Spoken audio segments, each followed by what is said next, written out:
Perkenalkan, kami dari kelompok 12 akan mempresentasikan apa itu empirisme dalam pembelajaran bahasa.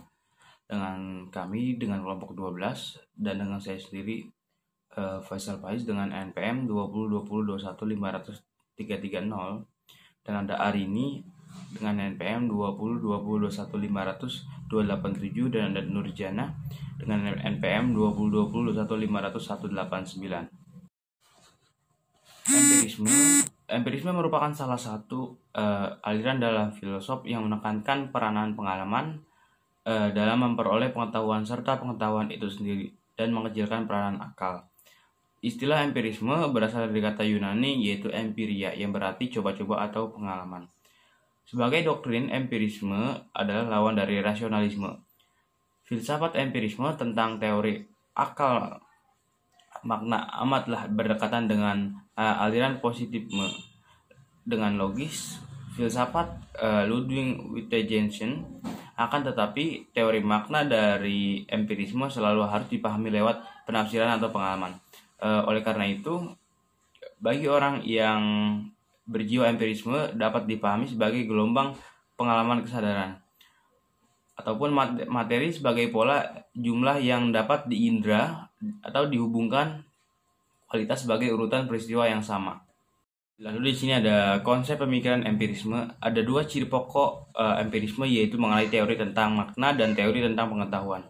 Yang pertama ada teori tentang makna. Pada aliran empirisme biasanya dinyatakan sebagai teori tentang asal pengetahuan, yaitu asal-usul ide atau konsep.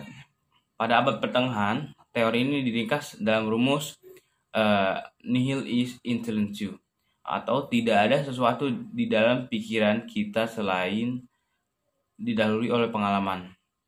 Sebenarnya pernyataan ini merupakan tesis Locke yang terdapat dalam bukunya An Easy Conquering Human Understanding, yang dikeluarkan tak kala ia menentang ajaran ide bawaan atau initial ide pada orang-orang rasionalis. Yang kedua ada teori yang kedua, yaitu teori pengetahuan.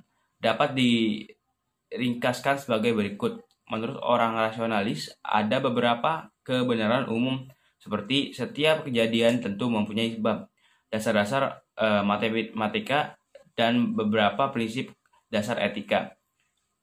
Dan kebenaran-kebenaran itu benar dengan sendirinya, yang dikenal dengan istilah kebenaran a priori yang diperoleh lewat institut rasional. Empirisme menolak pendapat itu. Tidak ada kemampuan institut rasional itu. Semua kebenaran yang disebut tadi adalah kebenaran yang diperoleh lewat observasi, jadi ia kebenaran secara a posteriori. Kemunculan dan perkembangan empirisme. Perjalanan empirisme yang dimulai dari Plato sampai John Locke. Empirisme lahir sebagai kritik dan ketidakpuasan metode yang dipakai rasionalisme dalam mencari kebenaran. Salah satu kritiknya adalah bahwa tidak sepenuhnya benar apa yang berasal dari akal. Bahkan akal mungkin menipu dalam segala pembuktiannya. Namun rasionalisme tidak mau kalah. Mereka menentang pemikiran kaum empirisme dengan mengatakan bahwa akal merupakan faktor fundamental dalam pengetahuan. Orang pertama pada abad ke-17 yang mengikuti aliran empirisme di Inggris adalah Thomas Hobbes pada tahun 1588 sampai 1679. Ia telah mempersatukan empirisme dengan rasionalisme matematis. Selanjutnya, tradisi empirisme diteruskan oleh John Locke pada tahun 1632 dan sampai 1704, yang untuk pertama kali menerapkan metode empiris kepada persoalan tentang pengenalan pengetahuan. Bagi Locke, yang terpenting adalah menguraikan cara manusia mengenal. Locke berusaha menggabungkan teori-teori empirisme seperti yang diajarkan oleh Bacon dan Hobbes dengan ajaran rasionalisme Descartes. Baik, akan dilanjutkan oleh Arini. Assalamualaikum warahmatullahi wabarakatuh. Perkenalkan, nama saya Arini dengan NPM 202021500287. Di sini saya akan menjelaskan tentang pembahasan selanjutnya. Usaha ini untuk memperkuat ajaran empirisme. Ia menentang teori tentang rasionalisme mengenai ide-ide dan asas-asas pertama yang dipandang sebagai bawaan manusia. Menurut dia, segala pengetahuan datang dari pengalaman, dan tidak lebih dari itu. Peran akal pasif pada waktu pengetahuan didapatkan. Oleh karena itu, akal tidak melahirkan pengetahuan dari dirinya sendiri. Di tangan empirisme Locke, filsafat mengalami perubahan arah. Jika rasionalisme Descartes mengajarkan bahwa pengetahuan yang paling berharga tidak berasal dari pengalaman, maka menurut Locke, pengalamanlah yang menjadi dasar bagi segala pengetahuan.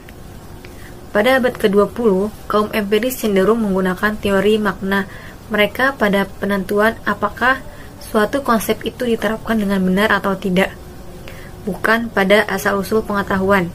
Salah satu contoh penggunaan empirisme secara pragmatis ialah pada Charles Sanders Peirce dalam kalimat, "Tentukanlah apa pengaruh konsep itu pada praktek yang dapat dipahami. Kemudian konsep tentang pengaruh itu. Itulah konsep tentang objek tersebut."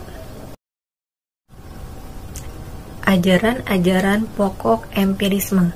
Yang pertama yaitu pandangan bahwa semua ide atau gagasan merupakan abstraksi yang dibentuk dengan menggabungkan apa yang dialami. Kedua, pengalaman indrawi adalah satu-satunya sumber pengetahuan dan bukan akal atau rasio. Ketiga, semua yang kita ketahui pada akhirnya bergantung pada data indrawi.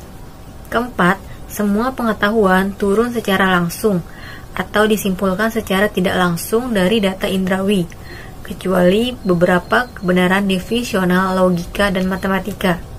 Kelima, akal budi sendiri tidak dapat memberikan kita pengetahuan tentang realitas tanpa acuan pada pengalaman indrawi dan penggunaan panca indera kita.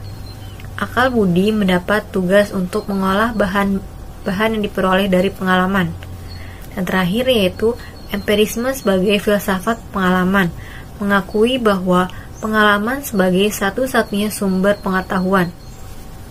Pengembangan pembelajaran empirisme.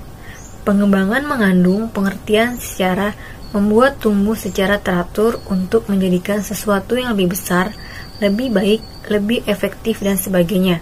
Menurut Hussein dan Rahman tahun 1997, halaman 28. Selanjutnya, pengembangan sistem mengandung maksud cara membuat penjabaran, pelengkapan komponen sistem agar setiap komponen tumbuh. Pendapatnya bahwa pengembangan sistem pembelajaran berarti suatu proses secara sistematis dan logis untuk mempelajari problem-problem pembelajaran agar dapat pemecahan yang teruji validitasnya dan praktis bisa dilaksanakan. Istilah yang berhubungan dengan pengembangan pembelajaran ialah sistem instruksional dan desain instruksional. Menurut Baker dalam Hussein dan Rahman tahun 1997 halaman 28, sistem instruksional adalah semua materi atau konsep pembelajaran dan metode yang telah diuji dalam praktek yang dipersiapkan untuk mencapai tujuan dengan keadaan yang sebenarnya. Adapun yang dimaksud dengan desain instruksional adalah keseluruhan proses analisis kebutuhan dan tujuan serta pengembangan teknik mengajar dan materi pembelajaran untuk memenuhi kebutuhan tersebut. Dalam kegiatan ini termasuk paket pengembangan pembelajaran, kegiatan mengajar, uji coba, revisi, dan kegiatan evaluasi hasil belajar. Penerapan empirisme dalam kebutuhan berbahasa.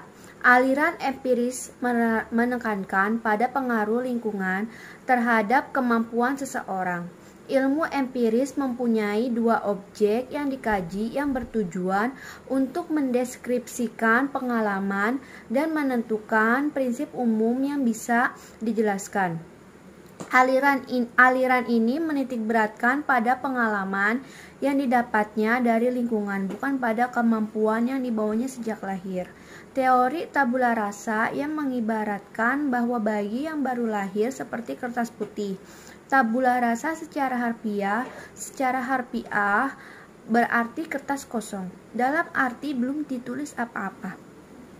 Kertas putih tersebut akan diisi dengan berbagai pengalaman. Pengalaman yang dimaksudkan bisa dalam bentuk bahasa di dalam masyarakat.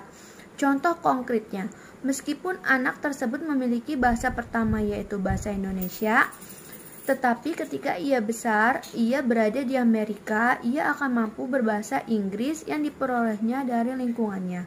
Pengalaman berbahasa anak tersebut didapat melalui kelima panca indera. Pengalaman seseorang tidak hanya melalui satu panca indera, tetapi bisa melalui kelima panca indera. Jenis-jenis empirisme. 1.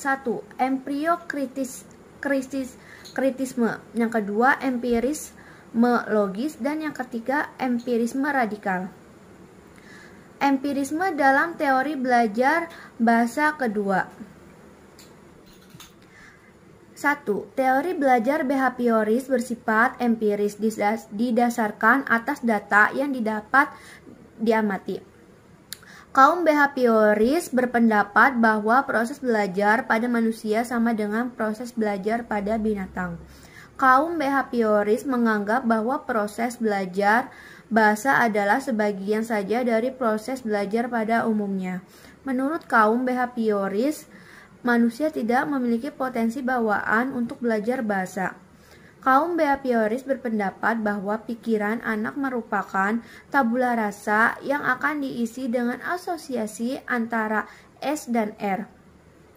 Menurut pandangan mereka, semua perilaku merupakan respon terhadap stimulus. Perilaku terbentuk dalam rangkaian asosiatif. Belajar adalah proses pembentukan hubungan asosiatif antara stimulus dan respon yang berulang-ulang. Pembentukan kebiasaan ini disebut pengkondisian.